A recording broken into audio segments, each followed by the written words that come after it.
Ici, c'est le Kingsley Hall, où je vais prendre des cours aujourd'hui. Gandhi a vécu là jusqu'en 1931. C'est l'endroit idéal pour s'entraîner à la résistance non violente.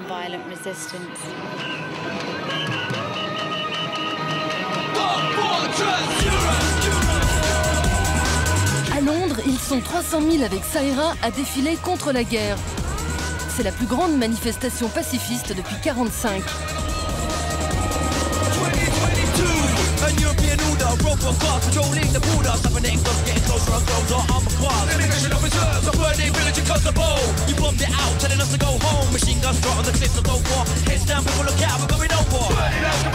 Depuis 5 ans, dans le sillage du mouvement anti-mondialisation, les pacifistes se mobilisent, jusqu'à appeler à la levée d'une armée de soldats de la paix.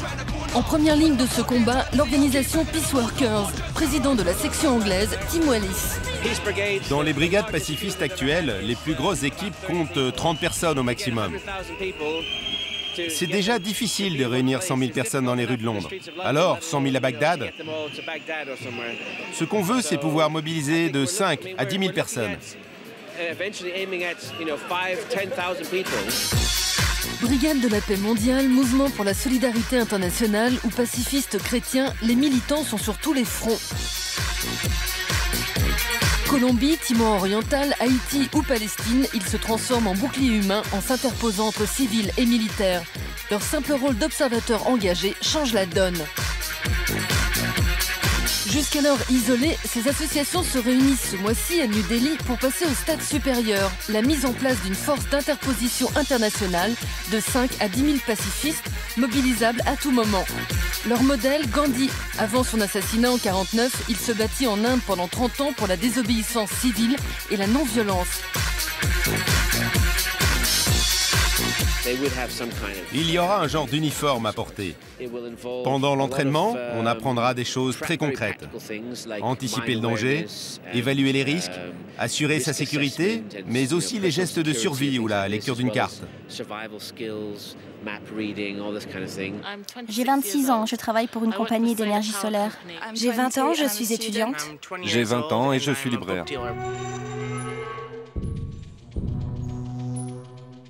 Ce dimanche, à Londres, dans l'ancienne maison où vivait Gandhi, ils sont une vingtaine à suivre un training day pour devenir des boucliers humains. Dans une semaine, ils partiront dans les territoires occupés.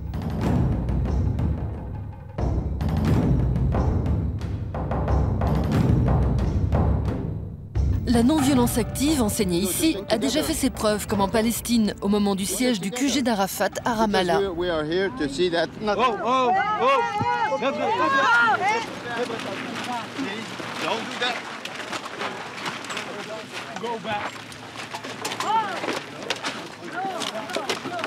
Aux voitures!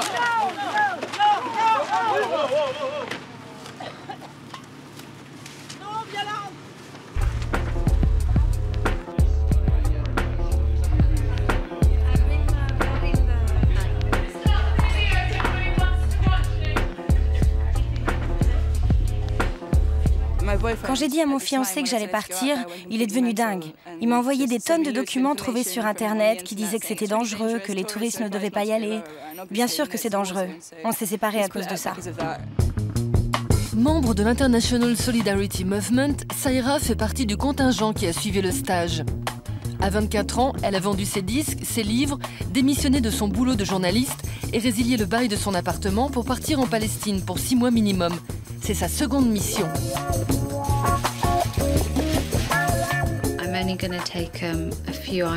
J'embarque un minimum d'affaires parce que pour entrer dans les territoires occupés, il faut passer par les montagnes. Alors je prends ce sac parce qu'il est tout petit.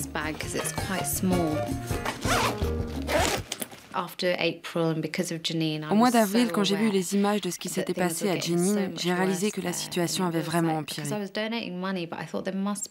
ne pouvais plus me contenter de donner de l'argent, il fallait que j'en fasse plus.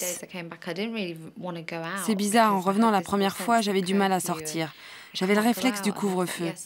Je sursautais dès que j'entendais un bruit fort. Je croyais entendre un tank ou un coup de feu.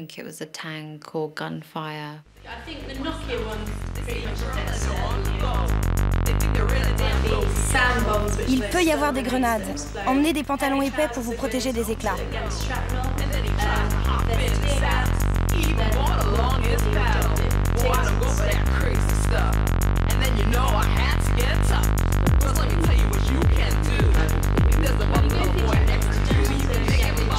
Sergent instructeur du groupe, Josie enseigne comment prendre une décision collective en moins de 60 secondes, franchir un checkpoint ou évaluer les risques.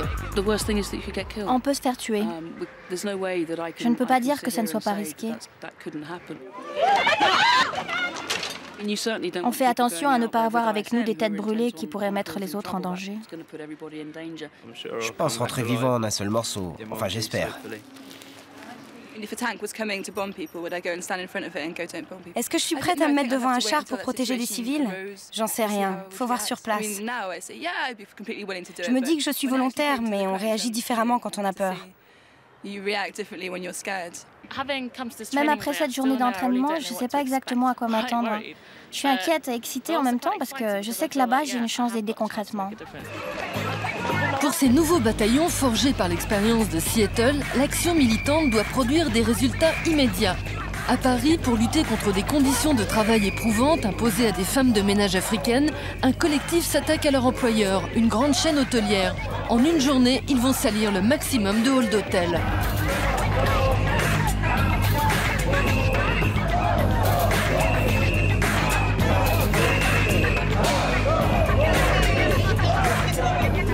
On est obligé de mener des actions assez radicales pour répondre à cette forme d'oppression assez radicale.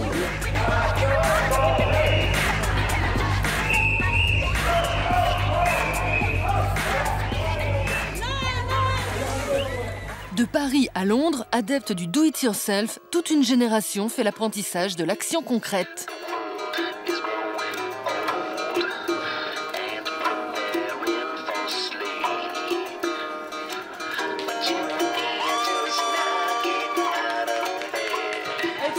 C'est notre manif!